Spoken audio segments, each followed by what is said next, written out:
بسم اللہ الرحمن الرحیم۔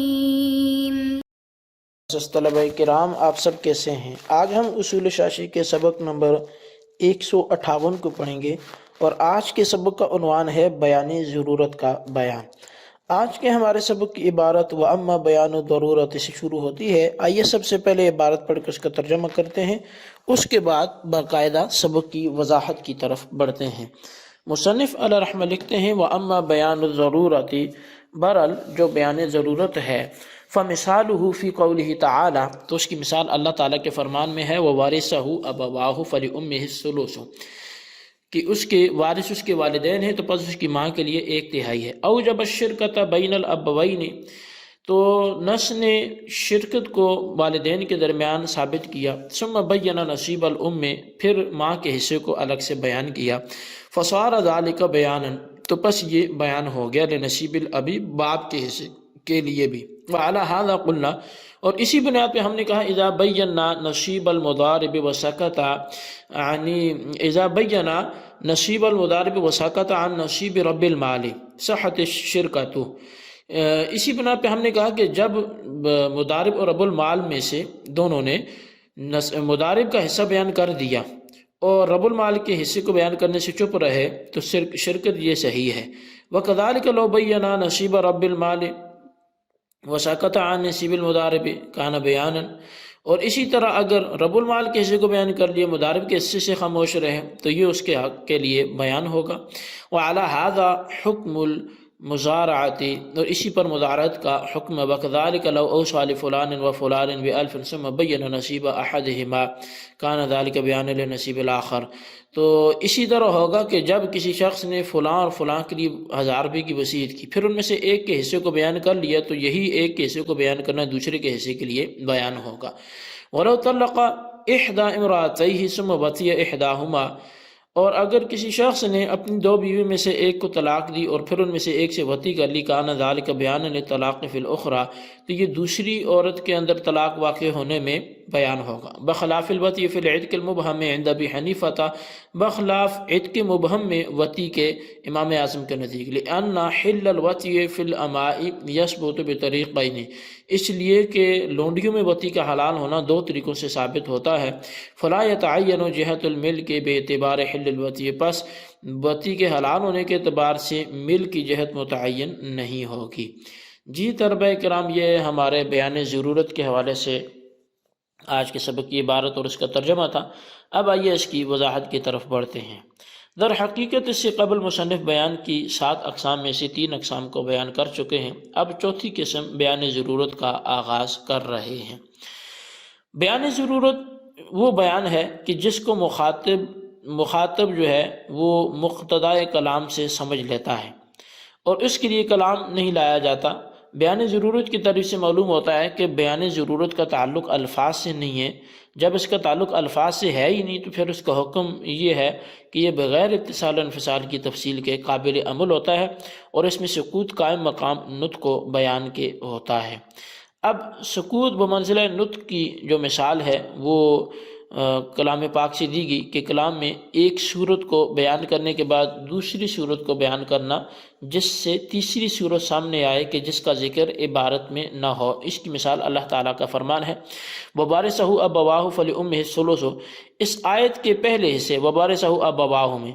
وراثت کی ایک صورت کا ذکر ہے کہ جس میں متوفی کے والدین کے لیے میراث میں شرکت کا ثبوت ہے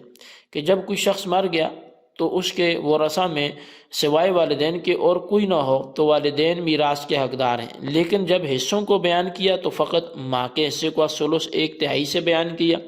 آیت کے اس حصے میں دوسری صورت کو بیان کیا گیا کہ ماں کا 1/3 حصہ ماں کے لیے ہے، تو اس سے ایک تیسری صورت سامنے آئی کہ باقی جو کچھ بچے گا اس کا وارث باپ ہوگا۔ حالانکہ باپ کے حصے کا ذکر نظم قرآن میں نہیں ہے، مگر ماں کے حصے کو بیان کرنا اقتداً باپ کے حصے کا بیان ضرورت ہے جو سکوت بمنزلہ نطق قرار پایا، لہٰذا بیان ضرورت کی وجہ سے باپ 2/3 کا وارث بنے گا۔ یہ سکوت بمنزلہ نطق کی مثال تھی۔ اب بیان ضرورت پر عقد مداربت مداربت کی تفریح کو مصنف علیہ الرحمہ نے بیان کیا، لیکن مثال سے قبل تمہیدی مقدمہ کے طور پہ عقد مداربت کی کچھ تفصیل ملاحظہ کیجیے۔ عقد مداربت اس عقد کو کہا جاتا ہے کہ جس میں ایک شخص کا مال ہو اور دوسرے کی محنت ہو۔ اہل فقہ کی اصطلاح میں مال والے کو رب المال اور محنت کرنے والے کو مدارب کہا جاتا ہے۔ عقد مداربت کے صحیح ہونے کے لیے شرط یہ ہے کہ رب المال اور مدارب دونوں کا حصہ متعین ہو، ورنہ عقد مداربت شرعاً درست نہیں ہوگا۔ اب عقد مداربت میں بیان ضرورت کی مثال یوں سمجھیں کہ دو شخصوں نے عقد مداربت کیا اور عقد مداربت کے وقت مدارب جو ہے یعنی جو محنت کرنے والا شخص تھا اس کا حصہ متعین کر دیا کہ اس کو نفع کا چوتھا حصہ ملے گا، رب المال کے حصے سے خاموشی اختیار کر لی۔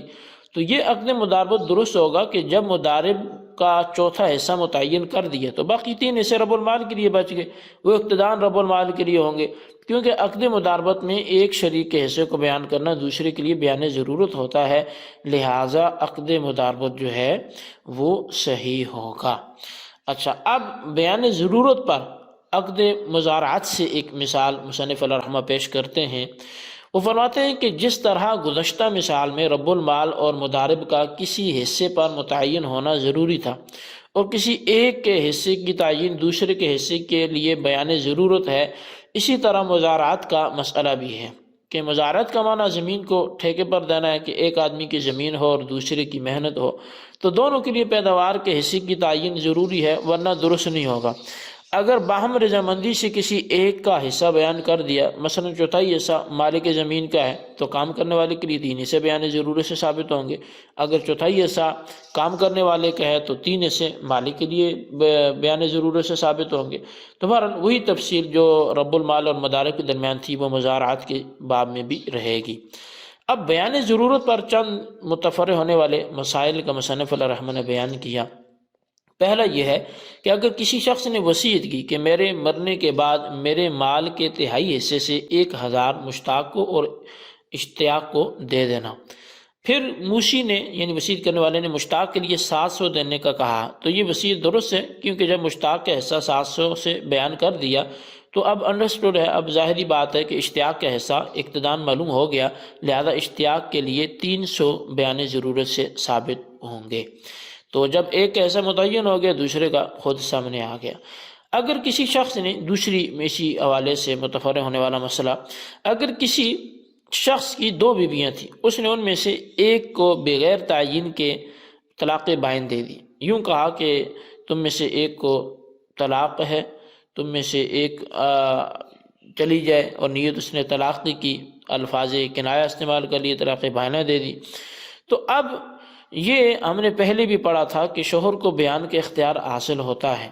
پھر عملاً شوہر نے ان میں سے ایک سے جماع کر لیا تو اس سے جماع کرنا دوسری کے متعلقہ ہونے کے لیے عملاً بیان ضرورت ہے۔ جماع کرنا دوسری کے متعلقہ ہونے کے لیے بیان ضرورت اس لیے بن رہا ہے کہ طلاق بائن والی عورت سے وطی حرام ہے، اور کسی مسلمان کی شان سے یہ بات بعید ہے کہ وہ فعل حرام کا ارتکاب کرے، لہذا جس عورت سے وطی کی ہے وہ بیوی ہے اور طلاق کے لیے دوسری متعین ہو گئی۔ مصنف نے طلاق بائنہ کی قید اس لیے لگائی کہ اگر طلاق رجعی دی ہو تو پھر ایک سے وطی کرنا دوسری کے طلاق کا بیان نہیں ہوگا، اس لیے کہ ہو سکتا ہے کہ اس نے جو جس سے وطی کر رہا ہے اسی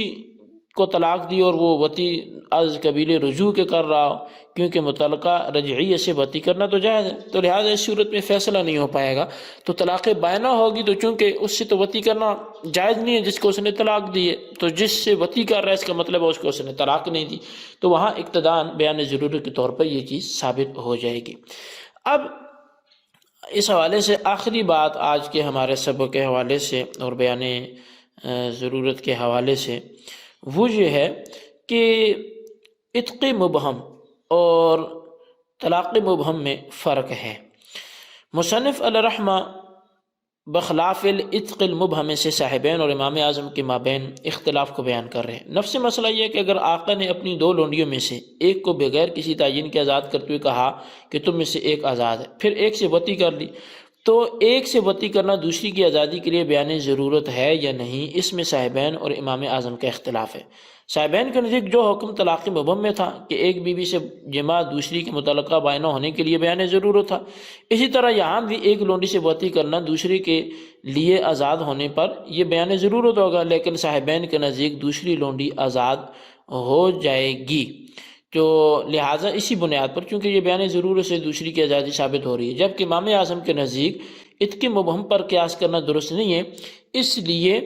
کہ آزاد عورت میں وطی کی حلت کا سبب فقط ملک متعہ یعنی نکاح ہی ہے، جبکہ لونڈی میں وطی کی حلت کے دو سبب ہیں، ایک ملک متعہ یعنی نکاح اور دوسرا ملک رقبہ یعنی لونڈی ہونا ہے۔ اس لیے ایک لونڈی سے وطی کرنے کے لیے ضروری نہیں ہے کہ وہ ملک رقبہ کی وجہ سے ہو، بلکہ ہو سکتا ہے کہ آزاد کرنے کے بعد نکاح کر لیا ہو اور ملک متعہ کی وجہ سے جمع کیا ہو۔ اس لیے اتق مبہم میں ایک سے جمع کرنا دوسری کی آزادی کے لیے بیان ضرورت نہیں ہوگا، لہذا امام اعظم کے نزدیک لونڈی آزاد نہیں ہوگی۔ یہ ہمارا بیان ضرورت کے حوالے سے سبق تھا۔ آج کے سبق کو خلاصتاً اپنے رجسٹر پر نوٹ کریں اور بالخصوص ان سوالات کے جوابات دیں۔ سوال نمبر 1 یہ ہے کہ بیان ضرورت کسے کہتے ہیں، تعریف بیان کریں، اور سوال نمبر 2 یہ ہے کہ بیان ضرورت پر متفرع ہونے والے مسائل میں سے کوئی ایک مسئلہ بیان کریں۔ اللہ تبارک و تعالیٰ سے دعا ہے جو کچھ ہم نے پڑھا سنا اسے یاد رکھنے کی توفیق نصیب فرمائے، آمین بجاہ النبی الامین صلی اللہ علیہ وسلم۔